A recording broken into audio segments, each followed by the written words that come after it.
The whispering woods, deep inside the heart of Fable forest at twilight. The giant moon begins to rise, casting a silvery glow over the ancient, swaying trees. The leaves rustle with soft, whispering voices. Barnaby, the enthusiastic little brown bear adjusting his lucky green scarf, and Olivia, the wise owl perched on a branch, looking up at the first evening stars. The glowing clearing, a hidden, mossy clearing in the center of the forest. A massive, ancient book resting on a stone pedestal suddenly creaks open. A warm, magical light bursts from its pages, illuminating the surrounding area. Barnaby and Olivia approach the book in awe.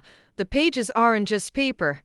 They contain a miniature, living, breathing forest. The call to adventure, right in front of the giant open book. Barnaby claps his paws and points eagerly to a tiny, shimmering castle visible deep within the book's pages. Dialogue between the two friends. Barnaby excitedly explains the legend of the star map treasure.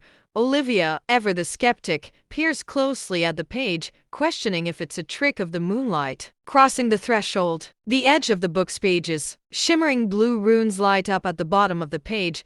The magical boundary dissolves, inviting them in. Barnaby takes a brave first step onto the soft, mossy path inside the book, while Olivia spreads her wings and takes flight just above him. The adventure officially begins. The path of fairy lights, winding deeper into the living book forest. Thousands of golden fairy lights flicker on the branches above, and glowing mushrooms illuminate the winding secret path. A visual montage of their journey. Olivia uses her star reading skills to navigate from above, while Barnaby happily leads the way on the ground. The lost caterpillar, a darker bend in the winding path. Our heroes encounter a tiny, distressed caterpillar crying because it cannot find its way in the dark. Barnaby and Olivia pause their quest. Together, they gently guide the caterpillar back home. Sharing the harvest, a grove of wild berry bushes inside the book. They encounter a hungry, shivering little squirrel who hasn't been able to find food for the night. Without hesitation, Barnaby unrolls a pouch and shares his stash of wild berries. The squirrel chitters happily, and the kids watching or reading learn the fable's moral. The real magic is being kind to those you meet along the way. The castle gates approach, the base of a small, mystical hill deep within the page. Having helped the forest creatures, the path clears, leading them directly to the front of the tiny, mysterious castle. The atmosphere builds with anticipation.